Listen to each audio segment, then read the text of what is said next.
play right, cause they can't miss. All about the game, that's a cold switch.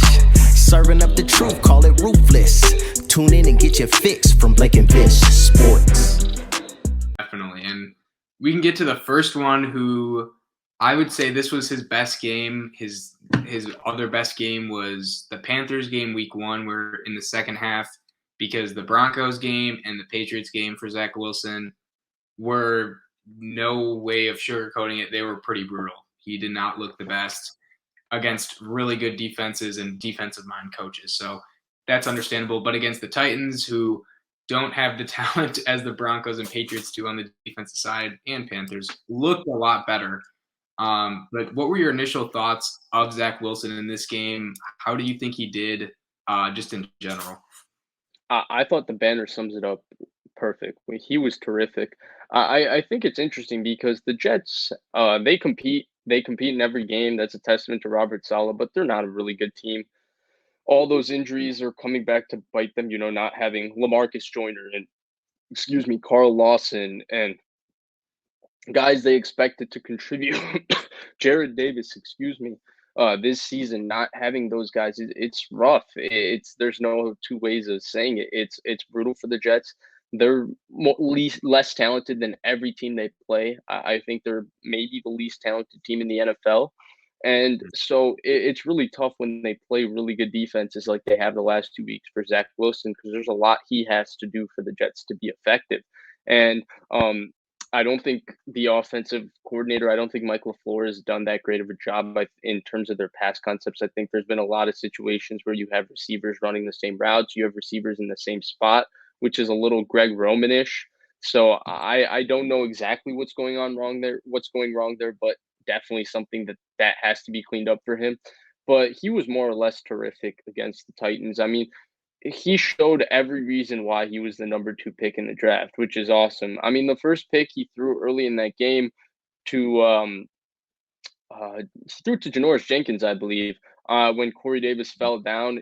I think Janoris Jenkins probably intercepts that even if Corey Davis doesn't fall down. It felt like it was just a bad decision. He was going to throw that ball no matter what, and Janoris Jenkins was sitting on the little drift route that they were running. So that was interesting. But after that pick, if you go look at how he played, I mean, he was unbelievable. He was moving around. He looked athletic. He played well from the pocket. His throwing is obviously unbelievable, and he made a couple of throws that were just taking your breath away. I mean, the throw to Corey Davis, the touchdown was Aaron Rodgers-esque. And then the one on the sideline in overtime, that one to Keelan Cole, I think, was unreal. Yep. He's absolutely I know you and I really liked him before the draft. I feel like every time we talk about him, we mention that. And it's been a rough start for him because of obviously how under-talented they have been and how rough it is for a rookie quarterback to play Vic Fangio and Bill Belichick in 2 of your first 3 starts. That's brutal. But the fact that he's taken all these hits and he's able to kind of bounce back and play a game like that, if you're a Jets fan, you should be excited because he was outstanding. I think that win is more impressive for them as a team and for him as a quarterback, because I feel like he has to play like that for the Jets to even compete in games. And they won that game really because their quarterback played unbelievable football, which is really cool to see, because that's how he's going to have to play for the Jets to win even 3-4 games this year, because I don't think they're more talent. I think they're, again, the least talented roster in the league. Yeah, so I more or less, he had a terrific game. Like same thought process as you on that. He was phenomenal. I think it just goes to show the difference between playing this Titans defense and playing probably 3 top 10 defenses. At minimum 2. I would say the Patriots, the Broncos, and the Panthers thus far have looked like top 10, top 12 defenses, really good. Titans are not there, clearly. You can just compare from the game to game. But I really think the last point you made was the best point in that. The only way this Jets team is going to win is if Zach Wilson carries them there. As of right now, this running game is averaging 3.5 yards a carry throughout the whole season. 3.5 yards a carry. So they're getting pretty much nothing on the ground. It's all coming from him. And even this pass game, it wasn't coming from manufactured yards from, Jameson Crowder, Corey Davis breaking tackles, or really good design. It's coming from He's throwing a bomb to Keelan Cole because he's out of the pocket. He's throwing a bomb to Corey Davis 60-something yards downfield because he's out of the pocket. He's throwing it on the sideline to Keelan Cole again in overtime because, well, there's no other way to get yards besides he has to put it on the money. And that's just – I think that's asking probably too much from any rookie quarterback, especially one where they don't have the talent to kind of, pick up some of the slack from. He has to be perfect. But just in general, I'd say the only really negative, you mentioned the interception, there was that. And then just other times of sort of short arming passes. I don't know. Maybe it's just me who noticed this, but I feel like there's times where he rushes his throw or something. And it was very noticeable in overtime in the red zone. He threw it to the tight end and it landed before his feet and he would have walked in for a touchdown. I feel like that's happened a few times that during the game and just in other games too. So I don't know what the issue is there, but I feel like that's really the only negative you could say about the past game, because otherwise he was phenomenal, on time, accurate, and his pocket presence and mobility, I think, has been some of the best among the rookie quarterbacks. I'd say Mac Jones has probably been the best, just maneuvering in the pocket, but Wilson's has been up there.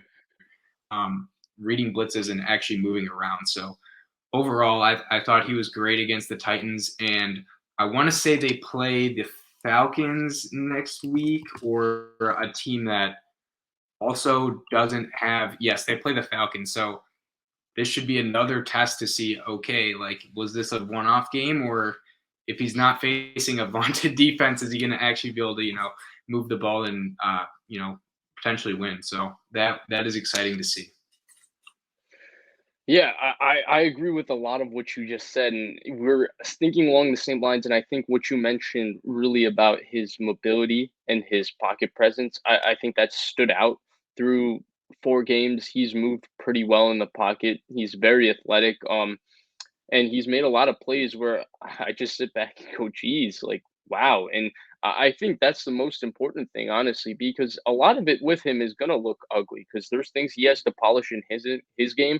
And then he's just not put in a great opportunity where you can succeed in terms of statistics, Like, there aren't a lot of easy, just wide open throws. Like, just give him easy yards, easy completions for them in their offense. It's all he has to do a lot for them to move the ball down the field. Not just him, Trevor Lawrence, I think, is in the same boat. And that's where I think if you look at the stats of both Trevor Lawrence and Zach Wilson, you would think that both of those guys are having a very poor rookie season. But if you actually go and watch them play, I'm not saying that they're playing great or they're playing really well or playing at the level Herbert was playing last year, but they're playing pretty well, where you think that if you put them in a better situation, they could look very, very good. Again, I'm not saying it's going to be like Herbert or Dak Prescott's rookie season, but I think it could look a little bit better. It's just those situations are just real difficult for rookie quarterbacks to handle. And I think it goes to show, I know we brought this up last time, just how impressive last year's rookies were, considering that they were rookies and comparing them to this class. And people thought these guys who just got drafted were better prospects for the most part than Herbert and Tua. I know Burrow was one and was looked at as a great prospect, but there was question marks about Tua and Herbert and Burrow for that matter. And I feel like they really showed out in their rookie years compared to these guys. Now, situations are definitely different, but I feel like you couldn't really argue that the Bengals isn't the best situation, or even the Dolphins with the weapons they had last year. So I don't know if those teams were as breadth of talent as these are, the Jets and the Jaguars mainly, but there is an argument to say what they did just is amplified by how impressive they were as rookies. Yeah, and the other thing I wanted to mention is if you remember when you were discussing, I actually forgot this, so I just wanted to go back to it real quick because I do agree with your point about the 2019 rookies, but also you were just talking about him short arming balls. He did have a throw right to end this game in basically he would have ended it in regulation. That 3rd and 8, I think it was 3rd and 8 or 3rd and 10 maybe. He had Corey Davis on an out route and he threw it on time and he just amped it up and overshot it. And it's Corey Davis wide open. You got to hit that ball. That's a no-brainer. Yes. You got to hit it. So I didn't think he short on that ball, but I did think that was just a situation of just him like finally feeling that a little bit of comfortability and just saying, "Oh, I'm just going to rip this thing in there," and just overshooting it because he was maybe a little too amped that he felt they were going to win the game on the spot. But the fact that he was able to then come back, settle himself, take them on the drive in overtime, kick the field goal was all really impressive.